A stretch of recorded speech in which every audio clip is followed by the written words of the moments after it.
Chinese Army of 1932-1937 reflected the political and social upheaval that plagued the country during this period. By 1930, the various petty warlords that had ruled parts of China were effectively defeated, their private armies scattered or incorporated into national formations.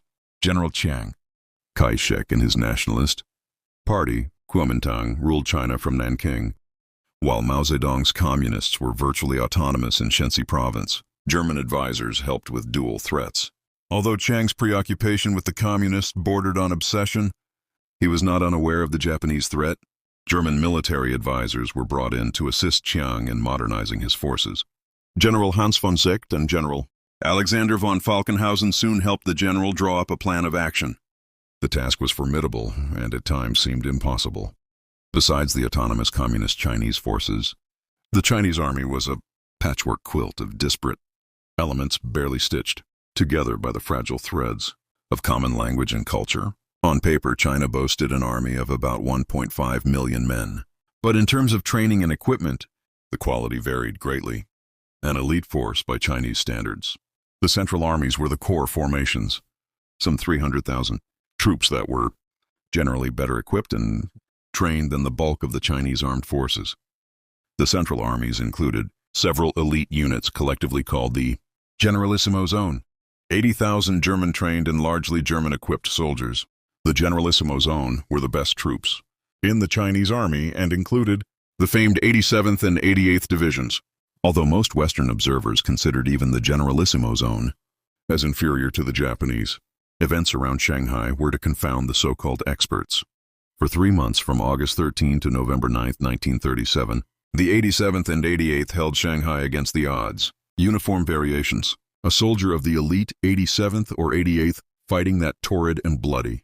Summer wore a light, 5-button khaki tunic with 2 large breast pockets. A unit patch was sewn on the left breast, bordered in infantry red. The stand-up collar tabs showed gold rank triangles against a branch color. Background, red for infantry, yellow for cavalry. There were many design variations based on rank. For example, a private first class would sport 3 triangles on this collar tab. A corporal 1 triangle with a black line through it. The soldier wore khaki trousers made of the same light cotton material as his tunic, with cotton puttees wound around the lower portions of his legs. German influence was heavy, most obviously in the model 1935 German steel helmet that members of the 87th and 88th wore. Of course, the swastika emblem was replaced by the white sunburst pattern of the nationalist Chinese government. They may have given a good account of themselves, but the 87th and 88th were virtually destroyed in the vicious 3-month contest for Shanghai.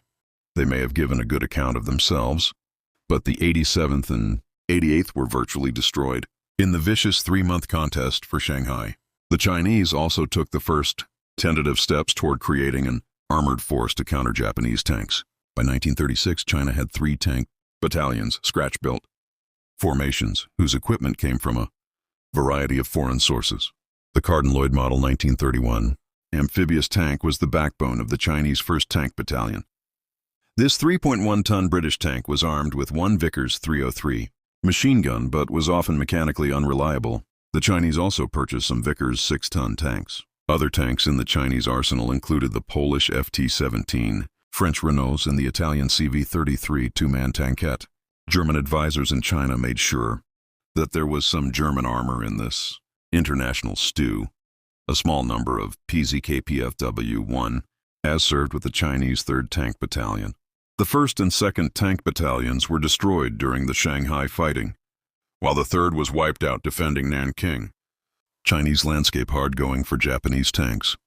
Ironically, the Japanese type 89 medium tanks fighting in and around Shanghai found the going rough. The Yangtze River region is broken up with lakes, canals, and small streams, and even light tanks are ill-suited for narrow streets and rubble-clogged avenues. Chiang Kai-shek and his German advisors recognized that the Chinese army was inferior to the Japanese in training and equipment, and was likely to stay inferior for some years to come. For all his faults, the nationalist leader was a realist, able to accept and even come to terms with this unpalatable fact. The only viable strategy was a Fabian one, to retreat up the Yangtze Valley and trade space for time. The Chinese make their stand at Shanghai.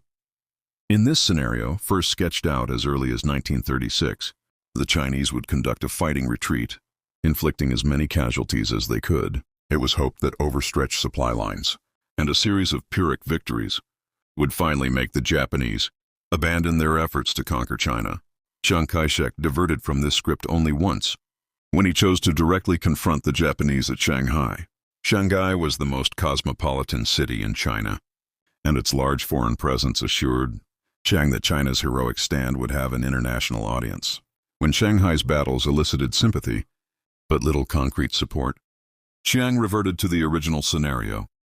The Chinese retreated to Chongqing, and in the process managed to inflict a series of very real, if inconsequential, victories over the Japanese.